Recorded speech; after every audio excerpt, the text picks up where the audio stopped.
C'est ça. Bonjour tout le monde.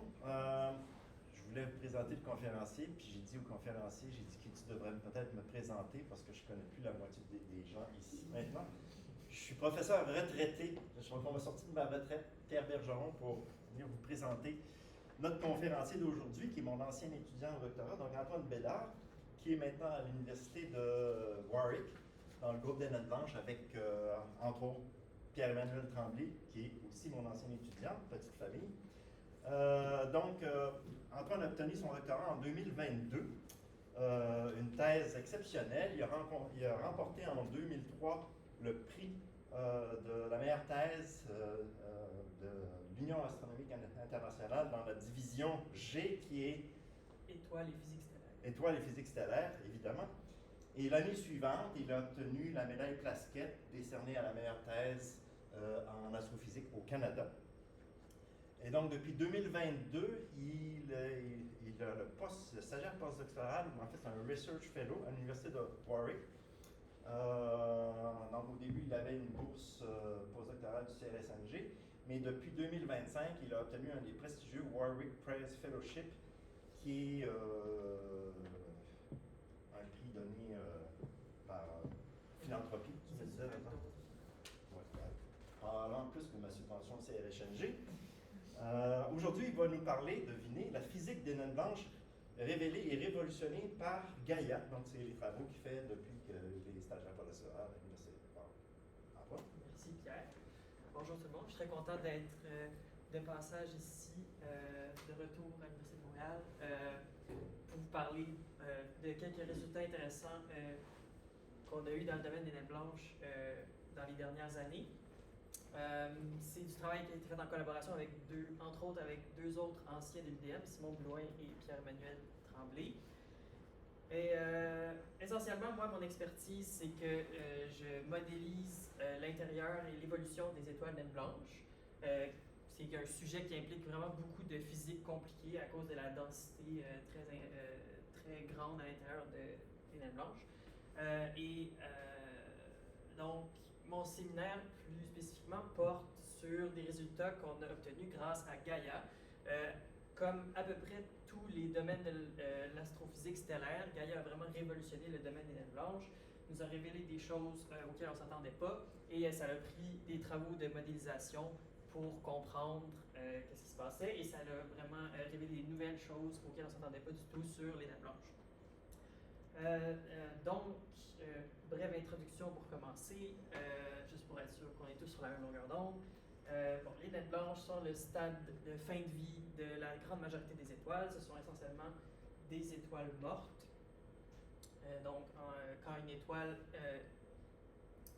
épuise ses sources de carburant nucléaire, éjecte ses couches externes sous forme de nébuleuse planétaire, il reste juste le cœur dense et chaud, et c'est ce qu'on appelle une naine blanche.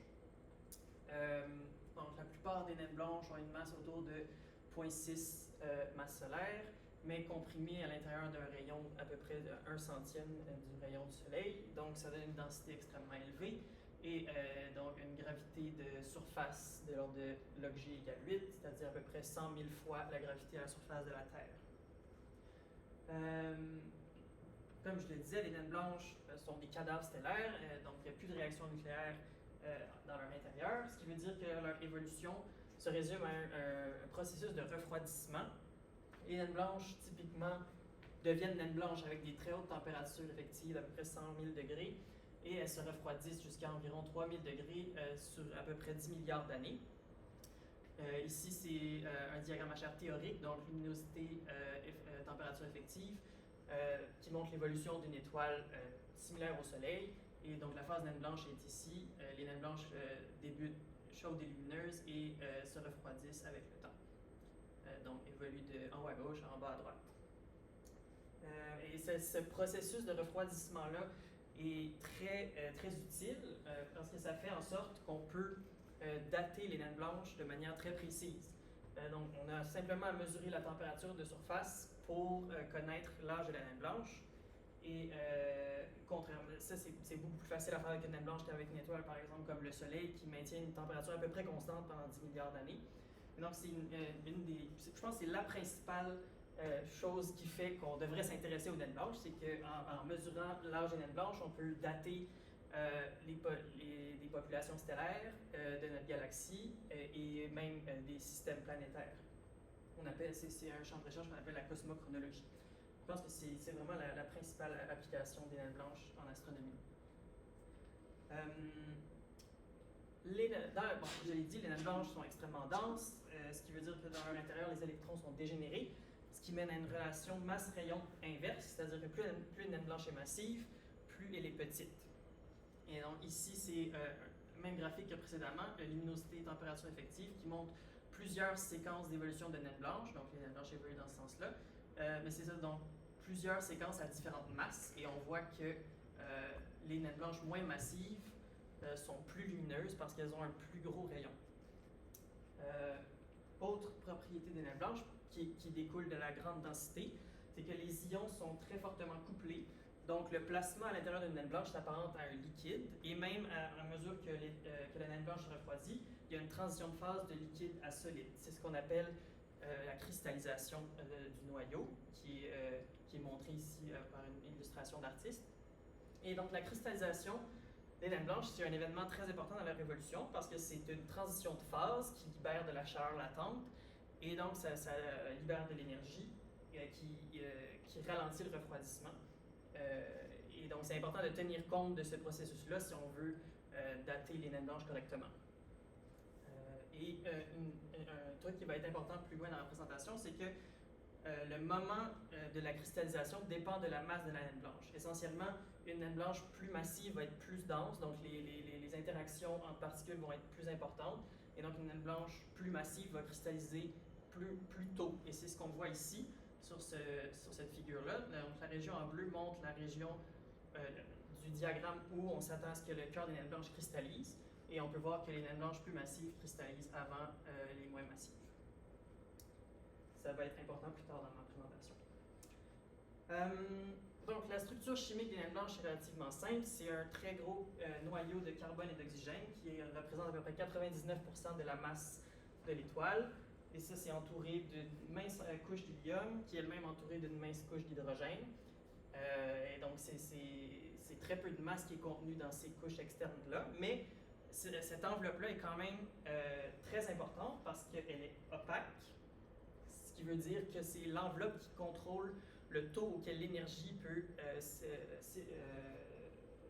s'évader de l'étoile. Et donc, l'enveloppe est très importante si on veut modéliser le refroidissement correctement.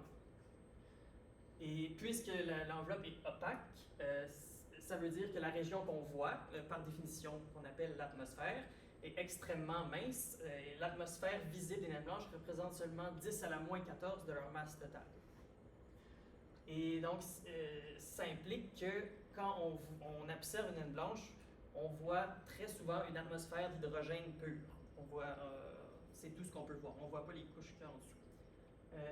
Et donc, c'est ce qu'on s'attend d'un point de vue théorique, et c'est ce qu'on observe dans à peu près 75% des naines blanches. Donc 75% des naines blanches montrent un spectre qui ressemble à ça ici, donc des raies d'hydrogène larges, et c'est ce qu'on appelle le type spectral DA.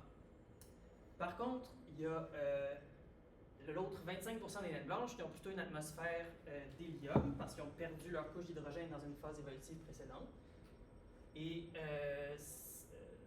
en plus de ça, les naines blanches peuvent aussi avoir des éléments traces dans leur atmosphère, ce qui mène à une grande variété de types spectraux.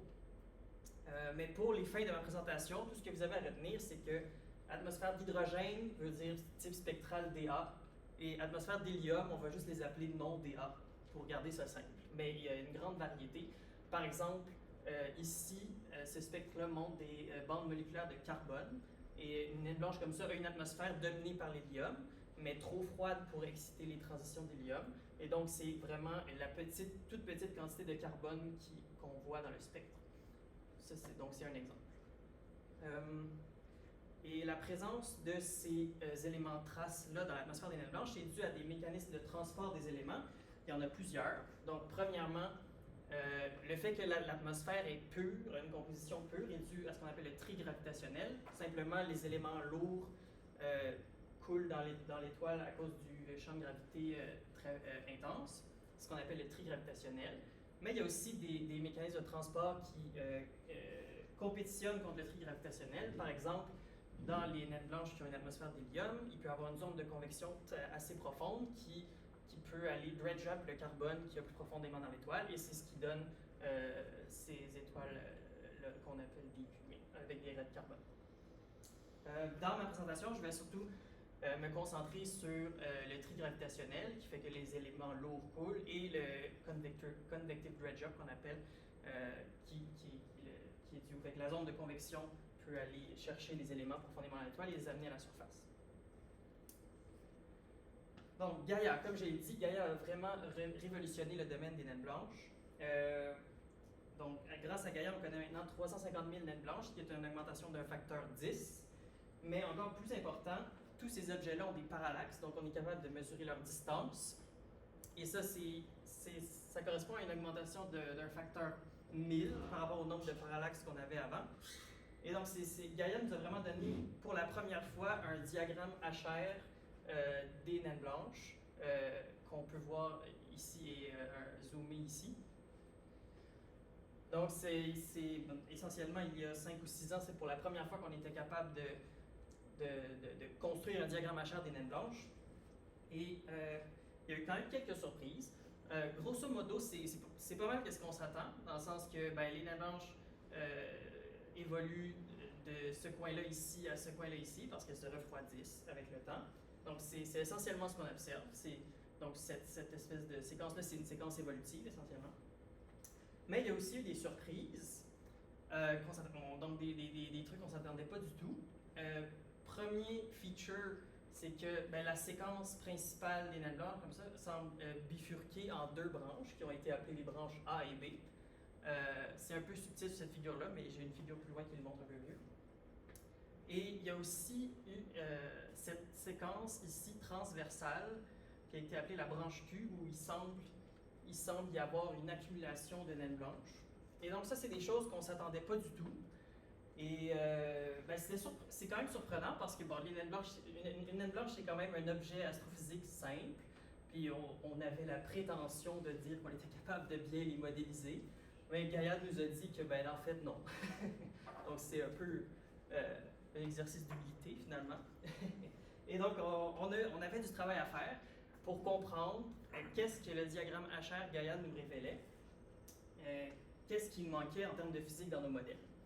Et donc, le reste de ma présentation est consacré à expliquer pourquoi il y a une branche B ici et pourquoi il y a une branche Q ici. Et qu'est-ce que ça nous apprend sur la physique stellaire, finalement. Donc, premier sujet, la bifurcation qu'on voit dans la séquence des naines blanches, donc on voit un peu mieux ici. Et juste pour vous donner une idée, les hautes températures sont ici, les basses températures sont ici, et donc la bifurcation se situe environ entre des températures effectives de 11 000 et 6 000 degrés. Donc la première étape, la première chose que les gens ont fait, c'est qu'ils ont regardé le sous-échantillon de naines blanches pour lequel on avait des spectres. Très rapidement, ce qu'on s'est aperçu, c'est que la branche A, la branche du haut, était surtout constituée de naines blanches DA, donc atmosphère d'hydrogène, et la branche B était surtout constituée de non-DA, donc des atmosphères d'hélium. Alors l'explication évidente, c'est que les atmosphères ont des opacités différentes, l'hydrogène et l'hélium ont des opacités différentes, donc c'est pour ça qu'il y a une bifurcation dans le diagramme HR. Malheureusement, cette explication-là n'est pas satisfaisante.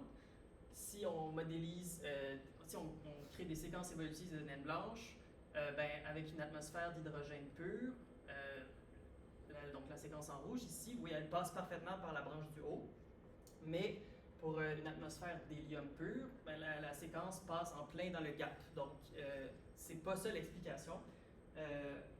Et on obtient le même résultat si on fait un calcul plus détaillé avec une synthèse de population stellaire. Donc ici, les DA simulés, les observations sont en gris pâle, les DA simulés sont en vert, et les non-DA sont en mauve et orange. Ici, c'est pas important pourquoi il y a deux couleurs. L'important, c'est qu'il y a beaucoup de naines blanches à atmosphère d'hélium qui sont prédites dans le gap. Donc, essentiellement, nos modèles ne prédisent pas de bifurcation. Et ça, ce que ça nous dit, c'est que les naines blanches à atmosphère d'hélium doivent avoir une autre source d'opacité qu'on n'avait pas inclus dans nos modèles. Donc, il s'avère que la solution est reliée à ces objets-là qui montrent des bandes de carbone. Donc, je vais faire quelques minutes sur ces objets-là en particulier. Donc, comme je l'ai mentionné, ces objets-là ont une atmosphère d'hélium avec une petite trace de carbone et vu qu'on voit les raies de carbone, si on fit les spectres avec des modèles, on est capable de mesurer c'est quoi exactement l'abondance de carbone. Et donc, c'est ce que montre cette figure-ci, c'est l'abondance de carbone par rapport à l'hélium en fonction de la température effective. Et puisqu'on a affaire à des naines blanches, une température effective qui décroît, c'est essentiellement un axe temporel.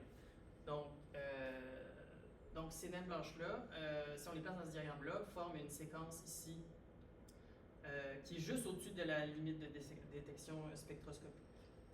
Maintenant, comment on explique la présence de carbone dans ces objets-là? C'est essentiellement un processus de dredge-up, comme je l'ai dit plus tôt. Donc, ce que je vais montrer ici, c'est une simulation de ce processus-là.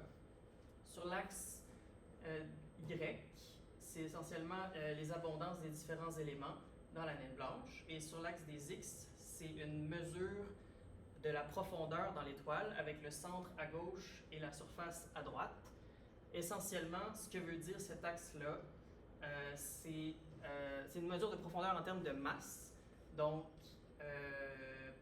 c'est la fraction de la masse totale en dehors d'un certain rayon.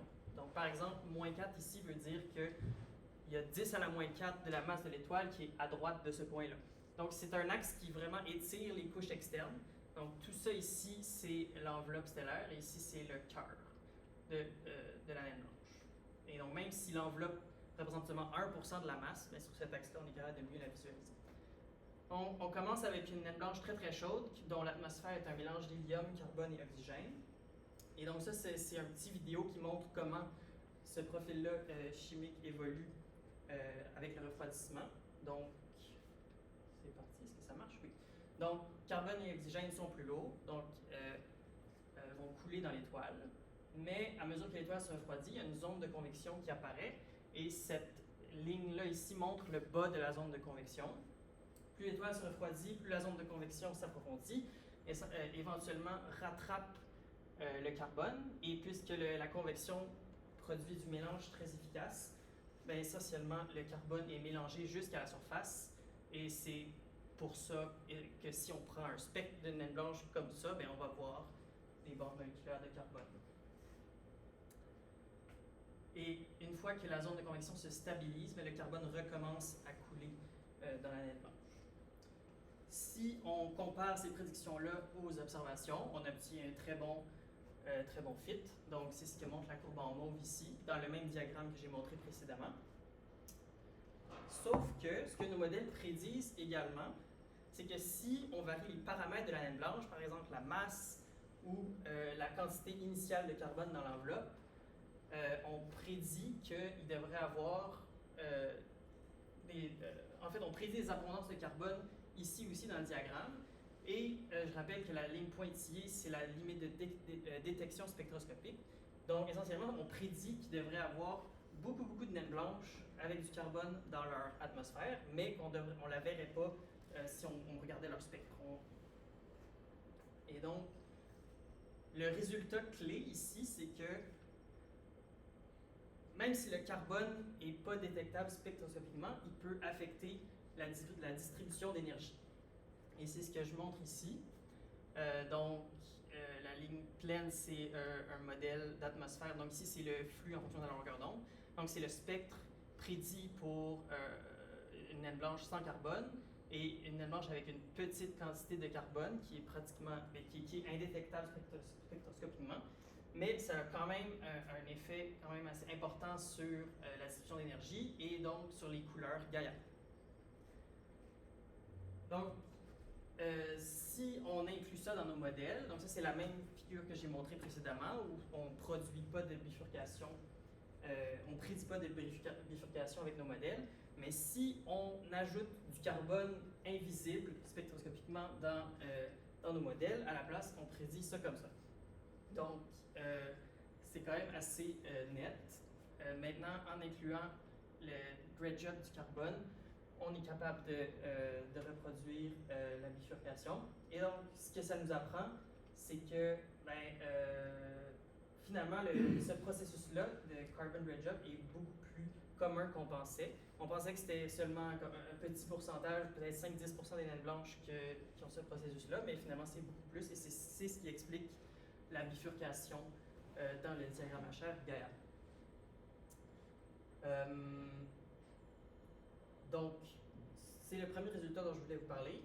Je pense que peut-être que je suis mieux de prendre des questions s'il y en a maintenant. Moi, j'en ai. L'effet principal du carbone, ici, c'est l'effet sur l'opacité de l'hélium. Oui, ça change l'opacité du continu parce que le carbone, à cette température-là, l'hélium est neutre, essentiellement. Mais si on ajoute un petit peu de carbone, le carbone à la même température va être ionisé plus facilement. Donc, il produit des électrons libres. Et ces électrons-là contribuent à l'opacité du continu, le helium minus free. Et donc, c'est ce qui cause la bifurcation. Donc, c'est un effet indirect. Oui, c'est ça. Oui. Oui. Alors, quand on fait des fits de SED, oui. Si on inclut ou pas cette source d'opacité, on a, j'imagine, des températures effectives différentes. Tout à fait. Même, c'est une des premières choses dont on s'est rendu compte, c'est Pierre, en fait, dans un article qui a montré ça, que si on fait des fits photométriques avec des modèles hélium pur, on obtient des masses élevées, en fait. Puis ça, on peut le comprendre parce que, comme j'avais montré, les séquences de naines blanches plus massives vont être décalées vers le bas. Et donc, on pourrait regarder ce diagramme-là puis dire, en fait, c'est un effet de masse. Il y a des naines blanches à 0.6 masse solaire puis des naines blanches à 0.8 masse solaire, puis c'est ça qui fait que la bifurcation, ça pourrait être expliqué par une distribution de masse bimodale, finalement. Mais ça, on ne s'attend pas ça de point de vue évolution stellaire. Donc, c'est plutôt un effet de composition ici. Mais c'est effectivement, si on utilise des modèles hélium pur, on obtient des masses trop élevées. Donc, c'était un indice qui manquait quelque chose dans les modèles. Oui. Est-ce que ça peut aussi affecter les DA ou la couche d'hydrogène est tellement trop flotte au-dessus que ça n'a pas d'influence? La différence, c'est que dans un plasma d'hydrogène à une même température, la zone de convection est beaucoup moins profonde. Donc, c'est pas assez profond pour aller dredge up d'autres éléments. Donc, une DA va rester une DA hydrogène pur. Il peut y avoir d'autres contaminants. Par exemple, je suis sûr que vous avez déjà entendu parler du fait que les naines blanches accrètent des débris de leur système planétaire, qui est une expertise. Non, jamais. Donc, qui est un sujet très intéressant en soi, mais j'en parlerai pas dans ma présentation. Mais donc, oui, les DA peuvent quand même avoir d'autres éléments dans leur atmosphère. C'est juste pas dû au convective dredge-up. Et c'est quand même très répandu aussi. Pas d'autres questions? Oui? Question un peu naïve, mais c'est des densités incroyables dans ces étoiles-là. Mais tu as quand même de la convection qui va aller chercher ce carbone-là, puis dans le fond, physiquement, cette convection-là, elle a les mêmes propriétés, même si on a comme des densités. On dirait que dans ma tête, c'est impossible d'avoir la convection. C'est une bonne question, parce que quand on parle de densité extrême, on parle dans le noyau stellaire, ça peut atteindre 10 à 6 grammes par centimètre cube. Mais ici, on parle de l'enveloppe, où la densité est beaucoup plus faible. Essentiellement, je peux retourner à cette figure-là. Donc ici, la densité est extrêmement élevée, mais ici, il faut se rappeler que ça, c'est juste 1% de la masse à l'extérieur. Puis ici, c'est juste l'échelle en log qui étire ça pour mieux montrer ce qui se passe. Mais donc, oui, c'est de la convection qui est similaire à celle dans le Soleil ou dans les autres étoiles.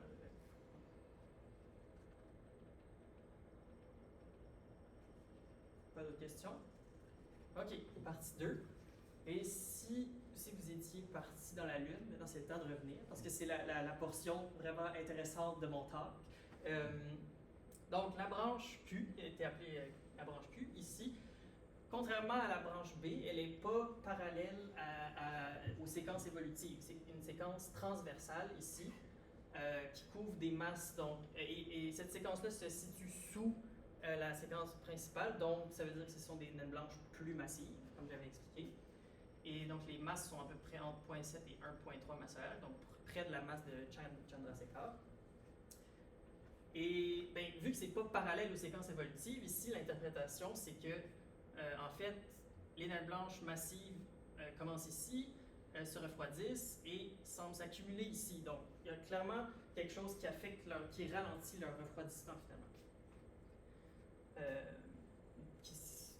Et donc, c'est une espèce d'accumulation statistique. Donc, si vous vous rappelez cette figure-là que j'ai montrée au début, je vous ai dit ben, la cristallisation du cœur libère de la chaleur latente et se produit plutôt à plus haute masse. Et on a une espèce de séquence comme ça en bleu. Et si on traduit ça dans un diagramme HR observationnel Gaïa, on prédit que la cristallisation devrait se produire entre les deux courbes oranges.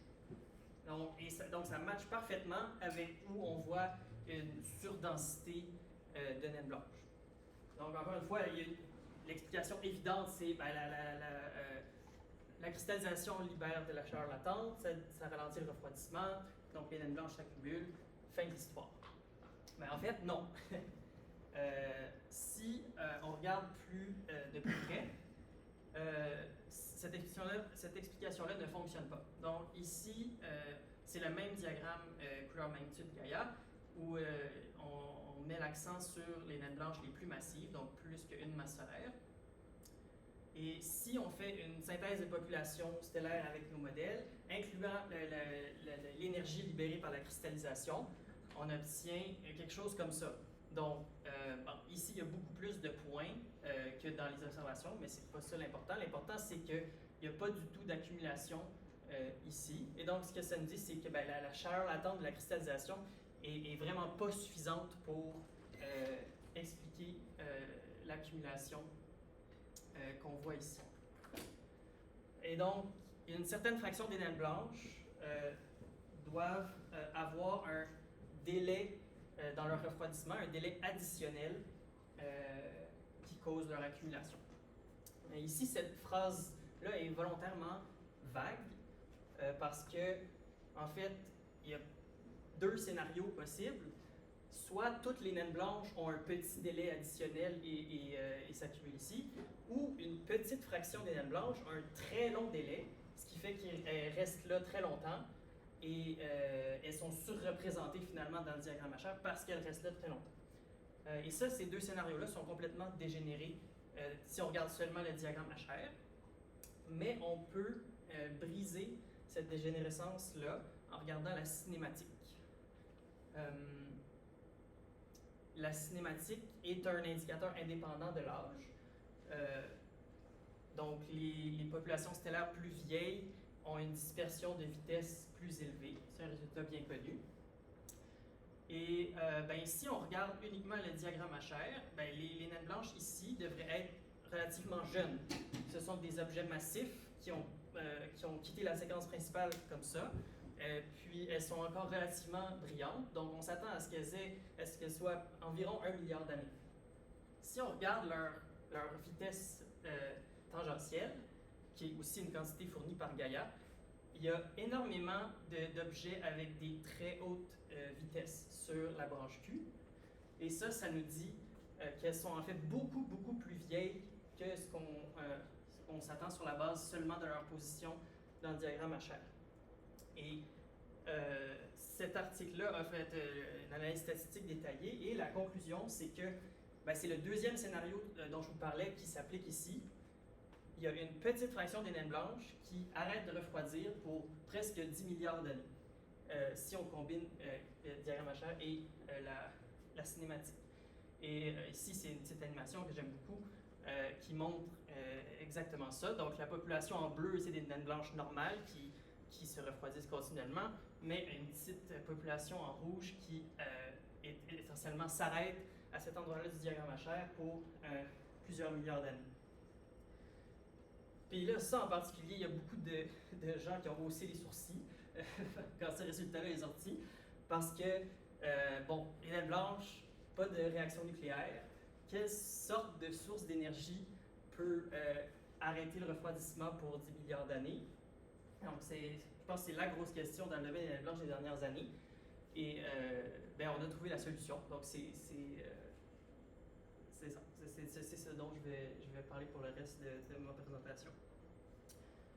Déjà à l'époque, il y a beaucoup d'articles qui sont sortis pour essayer d'expliquer cette source d'énergie-là, et la plupart invoquaient le néon 22. Le néon 22, ben, comme je vous ai dit, le noyau d'une naine blanche, c'est surtout du carbone et de l'oxygène, mais le troisième élément en importance, c'est le néon 22, qui est un produit du brûlage nucléaire antérieur. Et la quantité, c'est environ 1 ou 2% en fraction de masse. Et pourquoi le néon 22 est un élément important? C'est parce que c'est un élément riche en neutrons. C'est 10 protons, 12 neutrons. Et donc, quand il est transporté à l'intérieur de la naine blanche, ça peut libérer de l'énergie gravitationnelle. Enfin, c'est essentiellement un élément plus lourd que le background. Donc, si on l'emmène vers le bas, ça libère de l'énergie gravitationnelle. Et donc, c'était pas mal clair que la solution c'était relié au néon 22, mais la question devient comment le néon 22 est-il transporté jusqu'au centre de la naine blanche assez efficacement pour produire assez d'énergie pour arrêter le refroidissement pour 10 milliards d'années. La solution a été trouvée par Simon Blouin, un ancien étudiant de l'UDM. Et la solution, c'est que le mécanisme de transport est une espèce de mécanisme de distillation qui est déclenché par la cristallisation. Donc, je vais expliquer un peu plus en détail ce que je veux dire par distillation. Donc, quand la naine blanche cristallise, il y a un solide qui se forme et le solide va avoir une composition différente du liquide environnant. C'est ce qu'on appelle la séparation de phase. On peut calculer, ça va être quoi la différence de composition entre le liquide et le solide à partir de ce qu'on appelle un diagramme de phase. Et c'est ce que l'article de Simon a fait. Et ce qu'il a trouvé, quelque chose de très intéressant. Si l'abondance de néon 22 est normale, donc 1 ou 2%, on a le scénario classique de cristallisation dans lequel le solide est plus lourd que le liquide. Donc, le solide se forme au centre. Il va juste rester là. Et donc, ce qu'on va avoir, c'est un cœur solide qui va grossir du centre vers la surface. Et c'est le scénario classique de cristallisation. Par contre, si l'abondance de néon 22 est un peu plus élevée que 2%, et ça peut être soit parce que le progéniteur avait une haute métallicité, ou ça peut aussi se produire à cause d'un merger, ça peut créer plus de néon 22. Donc, si on a plus de néon 22, c'est un tout autre scénario qui se produit. Les cristaux qui se forment au centre de l'étoile sont maintenant plus légers que le liquide. En fait, ok, je recule de 1. Les cristaux sont appauvris en néon 22 et donc sont plus légers que le liquide, ce qui veut dire qu'ils vont flotter. Et si les cristaux légers flottent, ça veut dire que le liquide plus lourd, enrichi en néon 22, coule vers le centre. Et ça, c'est un processus continu de cristaux légers qui flottent et de liquides plus lourds, enrichis en néon 22, qui coulent vers le centre. Et c'est un processus très efficace. Donc, c'était une solution vraiment prometteuse pour expliquer comme source d'énergie qui manquait dans nos modèles. Et donc, ce qui restait à faire, c'est de tester est-ce que cette explication-là fonctionne. Et la réponse est oui, comme vous pouvez en déduire par le fait qu'on a publié ça dans Nature l'année dernière. Donc oui, ça fonctionne. Ce qu'on a fait, c'est qu'on a inclus ce mécanisme de transport-là, cette distillation-là, dans nos modèles évolutifs de naine blanche. Et donc cette figure-là ici est une petite animation de ce qui se passe, de ce que la distillation fait au profil chimique de la naine blanche. C'est similaire au graphique que j'ai montré plus tôt, sauf qu'ici on se concentre sur le noyau, donc c'est une échelle linéaire au lieu de log. Donc on a oxygène, carbone, néon 22, le centre est ici, la surface est ici. Ici c'est essentiellement la fraction de la masse totale à un point donné. Et ici c'est l'abondance des différents éléments. Donc donc la distillation amène vraiment beaucoup de néon 22 au centre de l'étoile, même qu'au centre on atteint une abondance même de 30%. Donc c'est vraiment, on a vraiment un cœur vraiment très riche en néon. Et donc ici ça montre essentiellement la différence entre des modèles qui incluent et excluent la distillation. Donc c'est vraiment une différence majeure. Et ça libère beaucoup d'énergie gravitationnelle. Et donc la manière d'illustrer ça, c'est avec un diagramme luminosité en fonction du temps, ce qu'on appelle une courbe de refroidissement. Cette courbe de refroidissement-là n'inclut pas la distillation. Ça ressemble à peu près tout ce qu'on voit dans la littérature depuis des décennies. Une naine blanche se refroidit avec le temps. Et si on inclut le mécanisme de distillation, on obtient plutôt quelque chose comme ça, ce qui est vraiment renversant. Parce que, je veux dire, la première chose qu'on dit quand on parle de naine blanche, c'est qu'on dit que ce sont des étoiles mortes. Mais ici, cette naine blanche-là n'a pas l'air morte du tout. En fait, sa luminosité reste constante pour à peu près 10 milliards d'années. Essentiellement le comportement d'une étoile de la séquence principale. Donc c'est vraiment renversant. Mais ça a aussi des implications. En fait, si ces naines blanches-là, vu qu'elles maintiennent une luminosité constante, ça veut dire qu'elles ne sont plus des bonnes horloges pour mesurer des âges. Donc ça a des implications quand même assez importantes pour le domaine en général. C'est de l'énergie gravitationnelle. C'est de l'énergie gravitationnelle. Il n'y a pas de réaction nucléaire ici, mais il y en a suffisamment pour garder l'étoile à sa température constante pendant 10 milliards d'années. Donc, maintenant qu'on a des modèles qui incluent ce processus-là, on peut faire une comparaison avec les observations. Et donc, ici, c'est la même figure que j'ai montrée plus tôt, où on n'a pas de distillation dans la population. Par contre, si on inclut la distillation pour une petite fraction des naines blanches, parce que je vous rappelle, c'est juste une petite fraction qui sont anormales, qui ont plus de néon 22, on obtient ça ici. Donc, une belle accumulation. Et si je superpose les observations, c'est exactement à la bonne place. Donc, et on peut faire un pas de plus et regarder plus quantitativement si les données et les modèles sont cohérents. Donc ici, ce que je montre, c'est probability density en fonction de ce paramètre-là qui est défini ici. Défini simplement pour être parallèle à la branche Q, mais c'est presque une fonction de luminosité finalement. C'est une distribution de luminosité essentiellement. En noir, ce sont les observations de Gaïa. En bleu, c'est une simulation sans distillation. Et en rouge, c'est la même simulation, mais avec un petit pourcentage de naine blanche où il y a la distillation qui libère vraiment beaucoup d'énergie. Et on voit que ça fit super bien. Et donc, on est pas mal convaincu que c'est l'explication. Et donc, la conclusion, c'est que le diagramme HR-Gaïa a révélé un tout nouveau processus de transport qui est capable d'arrêter le refroidissement des naines blanches pour des milliards d'années. Et ça défie notre conception même de c'est quoi une naine blanche. Donc, il y a des naines blanches qui ne se comportent pas du tout comme des étoiles mortes, finalement. Donc, voilà. Le 5-9%, c'est relié à quoi du point de vue évolutif avant? Ça correspond à la fraction. Pour cette population-là, on pense que c'est des mergers, finalement, des produits de merger dans lesquels le brûlage nucléaire additionnel a généré plus d'éléments avec des neutrons, comme du néon 22. Voilà. Donc, ça conclut ma présentation.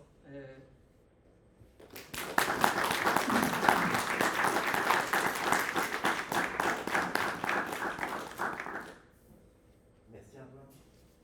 Je vais juste poser une question. J'ai remarqué quelque chose, tu avais des belles figures faites avec Super Mongo, puis des moins belles avec quel logiciel? Toujours pour les vieux. Bon, ou mes étudiants. Hein, une question, oui? Oui, donc si on est dans une naine blanche qui est enrichie en néon 22, pourquoi est-ce que quand elle cristallise, le solide va avoir moins de néon 22 puis le liquide plus? C'est une très bonne question.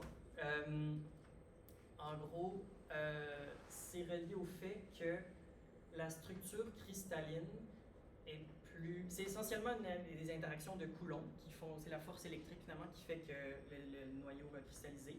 Et la structure cristalline est plus stable quand il n'y a pas d'impurité. Le néon 22, on peut le voir comme une impurité. Il y a une charge plus élevée que le carbone et l'oxygène. Donc, le solide est plus stable quand le néon 22 est expulsé et reste dans le liquide. Donc, c'est essentiellement ça, la raison. Et on n'a pas à chercher bien loin pour trouver des exemples de ça, des analogies. Par exemple, ici même sur Terre, dans l'océan Arctique, l'océan Arctique, c'est un océan, c'est riche en sel, c'est de l'eau salée. Mais la banquise, elle, si vous pourriez la boire, si vous faites fondre l'eau de la banquise, vous pourriez la boire. Parce que le sel est expulsé de la phase solide, exactement comme le néon 22 est expulsé du solide dans les naines blanches. Paul? Est-ce qu'il y a des signatures SCOCC possibles?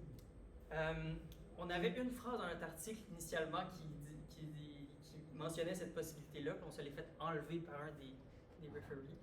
Mais je pense que ce serait quelque chose qui pourrait potentiellement être détecté. Essentiellement ça ici. Mais c'est pas clair parce que en fait la raison c'est que ce transport-là de néon 22 vers le centre fait que ici il y a une instabilité qui est due au fait que en fait le plasma ici tout de suite au-dessus est plus léger que celui qui est ici. Donc, cette région-là est essentiellement mélangée. Puis peut-être qu'on va mieux le voir sur mon animation.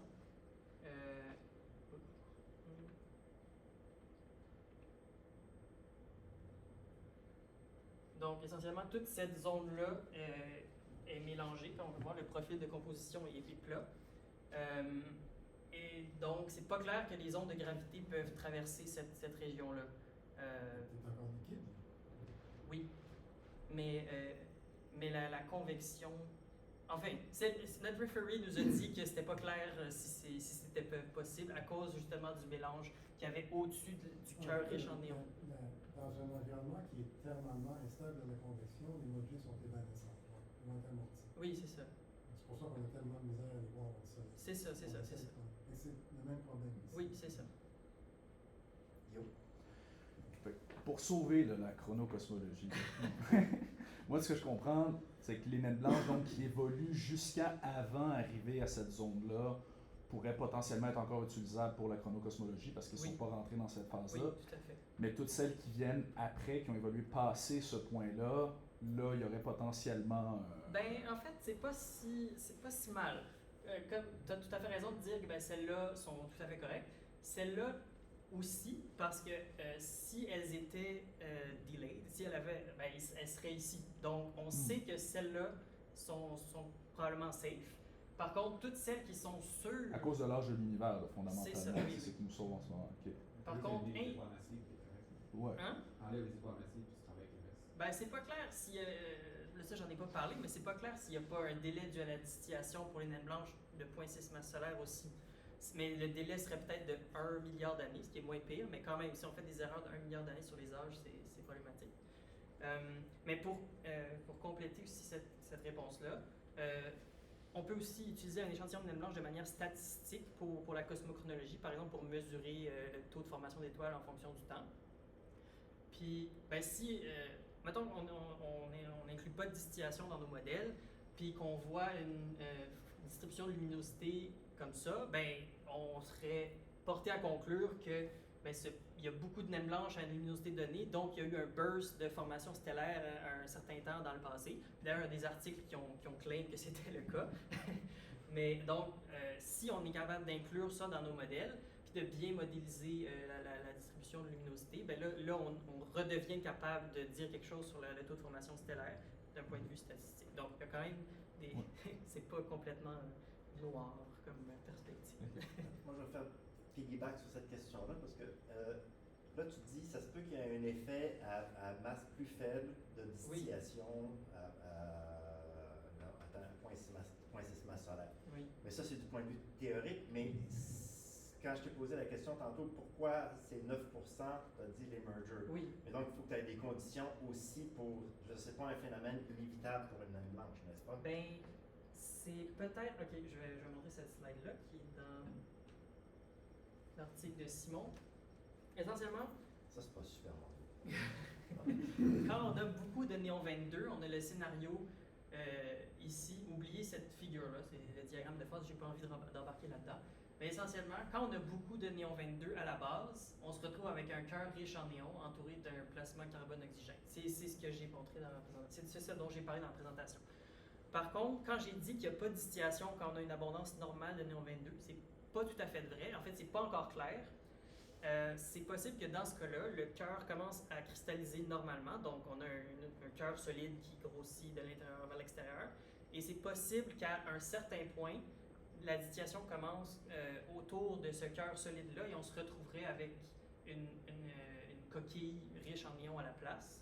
Et le délai de refroidissement associé à ça, c'est pas encore clair. On n'a pas encore de modèle pour ça parce que c'est beaucoup plus compliqué, mais ce serait de l'ordre de 1 milliard d'années. Donc c'est possible qu'on ait aussi de la distillation dans les naines blanches, dans 100% des naines blanches. OK. Donc, pas seulement des mergers. C'est ça, c'est ça. Oui. La slide, dans le slide qu'on a vu à la fin de la présentation, il y a comme dans les données, il y a comme un trou à 13.5 qui a mis sans distillation ou avec distillation. C'est représenté. Est-ce que c'est comme il y a un autre phénomène ici, ben, on n'est pas trop sûr de c'est quoi le mismatch ici. C'est seulement 2 sigma, donc c'est pas aussi grave que ici qui était plutôt 4 sigma. Mais effectivement, il y a peut-être un morceau de la physique constitutive. Là. Par exemple, des opacités. Depuis, en fait, les modèles qu'on utilise pour les naines blanches normales utilisent des opacités conductives qui sont pas state of the art. Il y a eu des avancées depuis, donc c'est peut-être ça. Il y a plein d'ingrédients qui ont encore des incertitudes. Donc, oui, c'est probablement ça qui se passe. Oui. Le graphique que tu montrais sur à quel point genre, on peut ralentir mettons, le vieillissement de ces étoiles-là était quand même assez impressionnant, dans le sens que c'est fou avec tout ce qu'on peut faire avec juste du néon 22. Puis ma question, c'est, tu l'as sûrement mentionné tantôt, mais qu'est-ce qu'il y a de spécial néon 22, puis pourquoi y a-t-il d'autres éléments chimiques qui peuvent faire ça? C'est-tu vraiment juste du néon qui est responsable de ça? C'est une très bonne question. En gros, la majorité du noyau, c'est du carbone 12 et de l'oxygène 16. C'est-à-dire même nombre de protons que de neutrons. Le néon 22, 10 protons, 12 neutrons. Fait qu'il y a 2 neutrons supplémentaires. Ce qui veut dire que c'est effectivement plus lourd que le reste.